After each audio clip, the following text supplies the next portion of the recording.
क्या लगता है गठबंधन को, ये अगर मुलायम सिंह का इलाका है तो ये कल्याण सिंह का भी इलाका है, और कल्याण सिंह को लेकर भारतीय जनता पार्टी ने कुछ बड़े प्रयोग किए।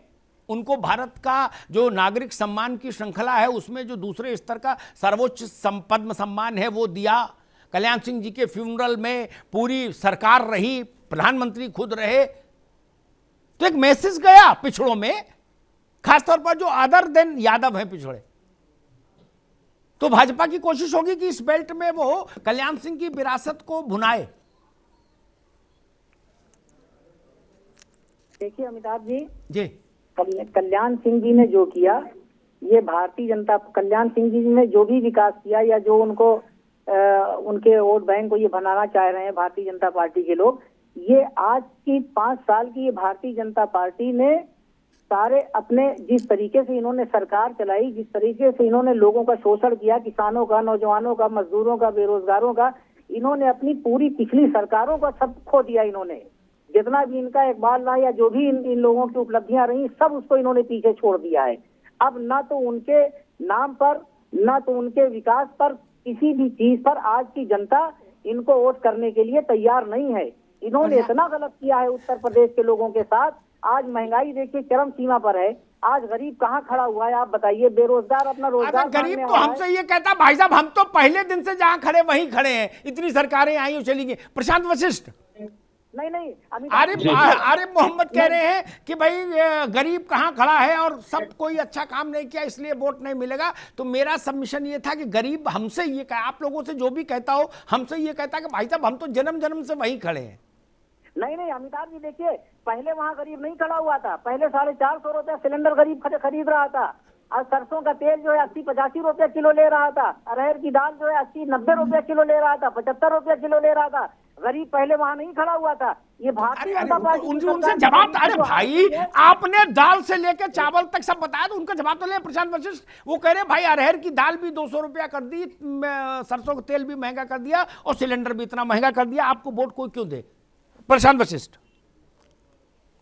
देखिए, ये तो जनता बार बार परिणाम देकर समझा रही है, इनको भी समझा रही है, इन्हें समझ नहीं आ रहा। धीरे धीरे करके इन्हें विश्वास होने लगेगा। जनता का निर्णय कभी गलत नहीं होता। जनता सब जानती है और सब देख रही है। योगी सरकार ने 30 जून 2020 को हर घर नल से जल की महत्वाकांक्षी योजना की शुरुआत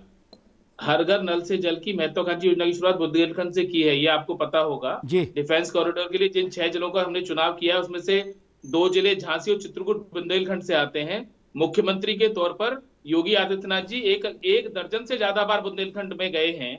तो जितना प्रयास हम लोगों ने किया है, चिन्हित किया है चीजों को, और हम लोग काम कर रहे हैं बुंदेलखंड पे, ऐसा नहीं है।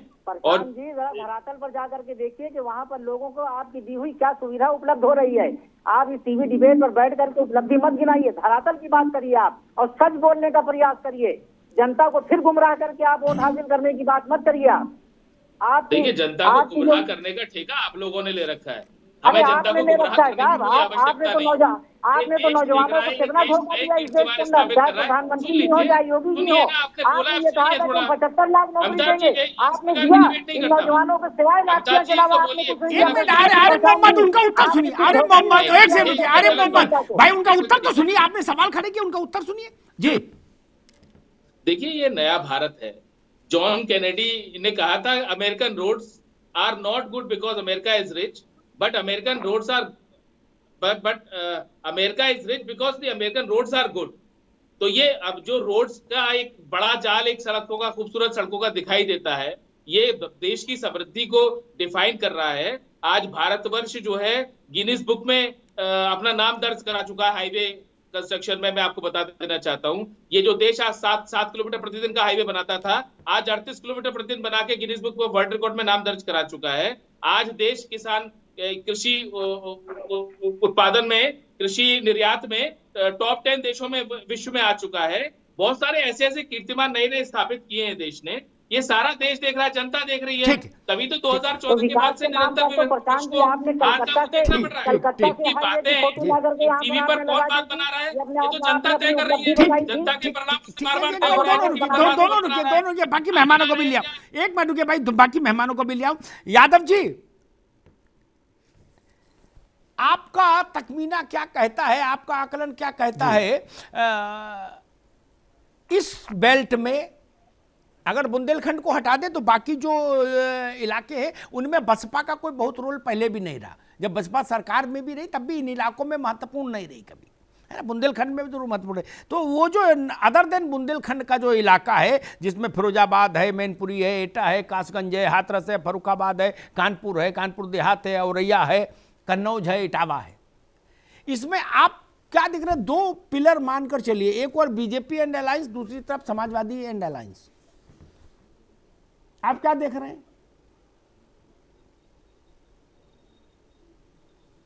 देखिए सर, जी देखिए सर, ये जो इलाका है, खासकर ये आलू पट्टी का जो इलाका है, इसमें निश्चित तौर पर भारतीय जनता पार्टी जो सोशल इंजीनियरिंग पे जो फोकस है भारतीय जनता पार्टी का, अपर क्लास और नॉन यादव बैकवर्ड, खासकर लोधी, लेकिन चूंकि महान दल की भी प्रेजेंस है गठबंधन के साथ, और हाथरस का जो एरिया है, हाथरस के एरिया में राष्ट्रीय लोकदल की प्रेजेंस है। हाँ, ये जरूर है कि बीएसपी ने जैसे छर्रा में कुछ त्रिकोण बनाने की कोशिश की है कैंडिडेट पे काम करके, तो वो अलग की चीज़ें हैं, लेकिन निश्चित तौर पर लड़ाई सीधे समाजवादी पार्टी और बीजेपी में खिसकती हुई नजर आ रही। पूरी लड़ाई समाजवादी पार्टी और बीजेपी में सेंट्रलाइज हो रही। दूसरा सबसे बड़ी चीज़ ये है इस पूरी पट्टी में कि समाजवादी पार्टी चाहे उनका जो ट्रेडिशनल वोट बैंक का एरिया है, उसके अलावा बैलेंसिंग वोट बैंक पर भी काफ़ी काम किया है। जैसे महान दल की एंट्री के बाद आप देखिए कि खासकर ये कासगंज वाला और एटा वाला जो एरिया है, हाँ। इस एरिया में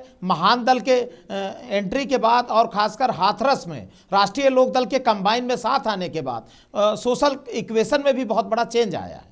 जी के त्रिपाठी साहब जी, आप देख रहे हो कितना नीचे जाके कितना डीप रूटेड इक्वेशंस संभाले गए हैं, चाहे भाजपा हो और चाहे गठबंधन रहा हो समाजवादी पार्टी वाला।